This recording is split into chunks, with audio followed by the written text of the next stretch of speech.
Syria जिन विद्रोही ताकतों के हवाले है उसे खाद पानी मिल रहा है तुर्की के राष्ट्रपति अर्दोआन से। अर्दोआन सीरिया के रास्ते मुस्लिम वर्ल्ड का सबसे बड़ा लीडर बनने की लालसा पाले बैठे हैं। कहा तो यह भी जा रहा है अर्दोआन ने ही सीरिया में तख्ता पलट की स्क्रिप्ट लिखी, उसे विद्रोहियों के जरिए अमली जामा पहनाया।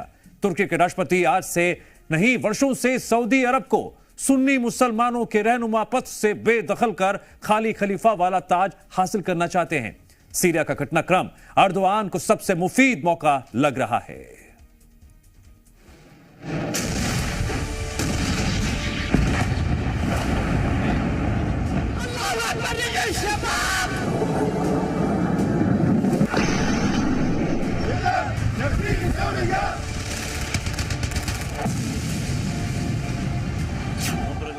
विद्रोहियों ने राष्ट्रपति बशर के पिता की कब्र जला दी। सीरिया में इजरायली सेना ने ऑपरेशन लॉन्च किया और ड्रोन वीडियो में सीरियन नेवी की मिसाइल बोट डूबी हुई दिख रही है।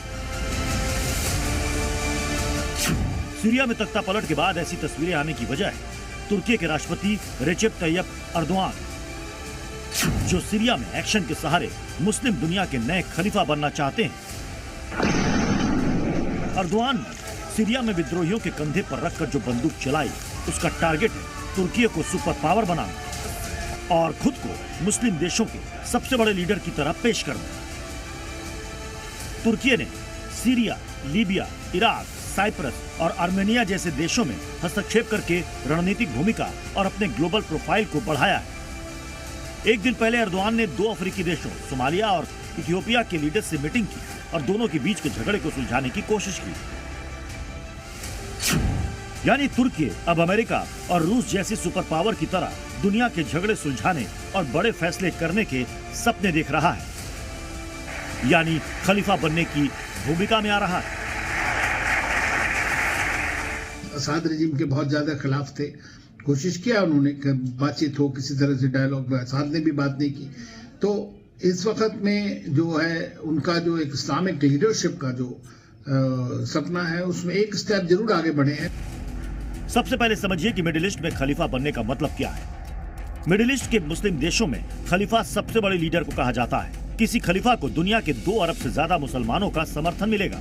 उसे एक तरह से दुनिया के करीब 50 मुस्लिम देशों का सर्वोच्च नेता कहा जाएगा। मतलब खलीफा की ताकत अमेरिका और रूस यानी महाशक्तियों के बराबर होगी। इसलिए मुस्लिम देशों के बीच खलीफा बनने की जंग लगातार चल रही है।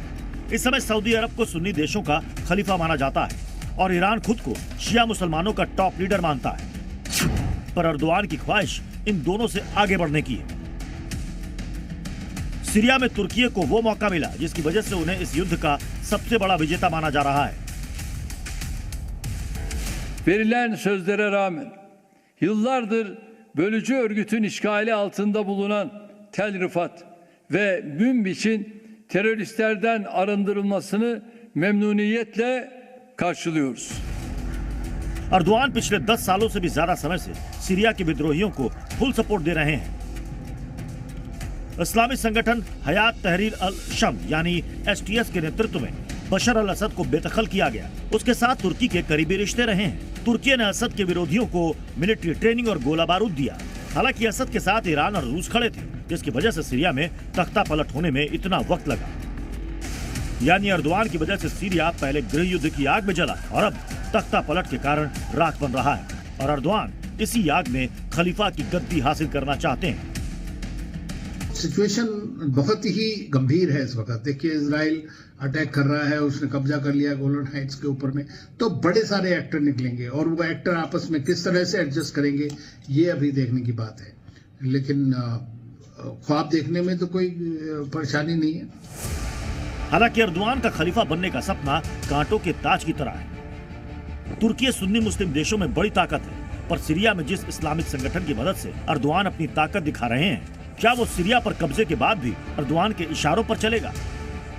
अभी तुर्की भले ही सीरिया में ताकतवर दिख रहा है, पर सऊदी अरब के साथ अमेरिका का समर्थन है। इसलिए अर्दोआन का खलीफा बनने का सपना अब भी दूर की कौड़ी दिख रही है। ब्यूरो रिपोर्ट, जी मीडिया।